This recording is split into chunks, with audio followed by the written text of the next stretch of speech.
Alors, il est important de savoir si on fait la multiplication des nombres positifs et négatifs à l'aide des modèles.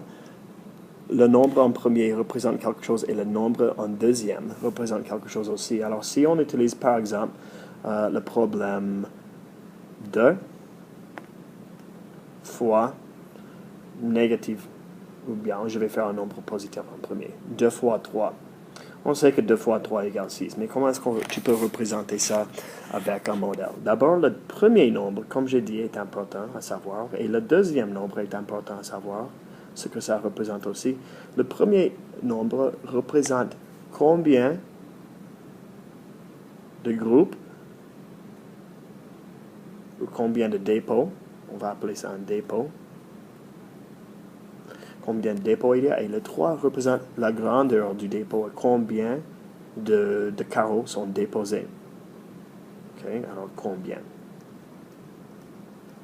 Alors pour représenter ça, on va choisir jaune pour représenter des nombres positifs. Puis je vais juste agrandir les points. Okay, si je fais deux groupes, parce que ici ça dit que je fais deux groupes ici, de 3, ou bien deux dépôts de 3. Pour représenter cela, je fais deux groupes, et dans chaque groupe, il y en a un dépôt de 3, comme ça. Alors, je vais juste encercler ça pour que ça soit plus clair. Vous voyez, deux groupes de 3.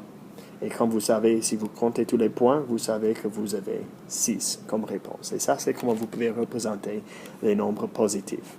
Mais s'il y a un nombre négatif dans la question, ça change les choses un peu.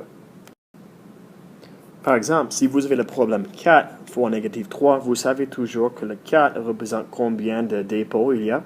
Et le négatif 3 va représenter combien dans chaque dépôt. Mais dans ce cas ici, il y a des nombres négatifs. Tu vas déposer, ou bien tu vas faire 4 dépôts de négatif 3. Alors pour les nombres négatifs, je vais représenter avec des points rouges. OK? Alors 1, 2, 3, 4 dépôts de négatif 3. Si je les encercle maintenant,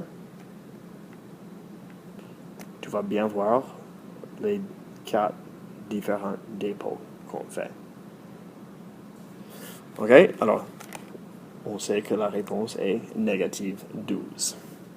Mais qu'est-ce qui se passe si le premier nombre est négatif? Et ça devient un peu plus compliqué, mais si vous savez que le premier nombre représente toujours combien de dépôts, le deuxième représente combien est déposé, ça va aider beaucoup. Mais si le premier nombre est négatif, alors si par exemple vous avez négative 3 fois 2, si le premier nombre est négatif, on ne va pas faire des dépôts, on va faire des retraits. Alors ici, j'ai fait des dépôts de plus 2 ici. Alors vous voyez, j'ai 6 positifs à l'intérieur du cercle. Mais ce que je dois faire, parce que on a des nombres négatifs, je vais en fait faire des paires nulles. Okay. Les points rouges sont un peu plus petits, mais ce n'est pas pour aucune raison. Mais alors ici, j'ai 3 paires nulles parce qu'il y a 3 groupes. Alors tu vois bien les 3 différents groupes. Mais parce que vous faites un retrait, si le premier nombre est négatif, tu vas enlever les nombres positifs. Parce que tu vois ici, le deuxième nombre est positif. Alors, quand vous faites un retrait, vous allez enlever les nombres positifs. Puis, si tu enlèves tous les points jaunes, qu'est-ce qui reste à l'intérieur? Il y a 2 points rouges ici, 2 points rouges ici et 2 points rouges ici, ce qui est égal à négatif 6. Mais qu'est-ce qui arrive si vous avez 2 nombres négatifs? Alors, par exemple, vous avez négatif 4 fois négatif 3.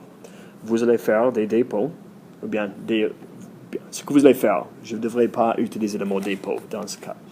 Vous allez faire des paires nulles, 4 groupes de paires nulles, parce que le premier nombre c'est 4, alors vous allez faire 4 groupes de paires nulles, et dans chaque groupe, il y en aura 3. Okay, vous voyez bien les paires nulles que j'ai créées ici. Puis vous faites un retrait de négative 3.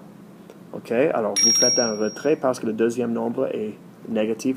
Vous enlevez négative 3.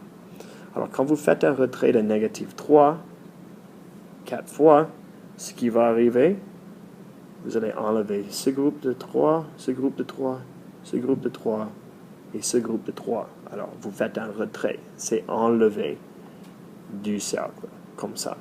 Qu'est-ce qui reste à l'intérieur? Juste les nombres positifs. Alors, vous avez 3, 3, 3, 3 positifs. Si vous additionnez tout ça ensemble, ça égale 12. Alors, deux nombres négatifs, quand vous les multipliez ensemble, donnent toujours une réponse positive. Alors, quand vous faites un problème et vous n'avez pas le temps pour utiliser un modèle, ou bien si vous êtes supposé ne pas utiliser des modèles, les seules deux règles que vous devez savoir, que si vous multipliez deux nombres avec des signes différents ensemble, la réponse sera toujours négative. Si vous multipliez deux signes ensemble qui sont identiques, alors deux positifs multipliés ensemble ou deux négatifs multipliés ensemble, la réponse sera toujours positive. Alors, je vais illustrer ça comme ça. Négatif fois négatif égale positif. Positif fois négatif égale négatif. Négatif fois positif égale négatif. Et puis positif fois positif, bien sûr, égale positif. OK? Alors, les signes différents, la réponse est négative. Signe identique, la réponse sera toujours positive. Et vous pouvez garder cette règle et utiliser cette règle jusqu'à la fin de votre vie. À la prochaine, les amis.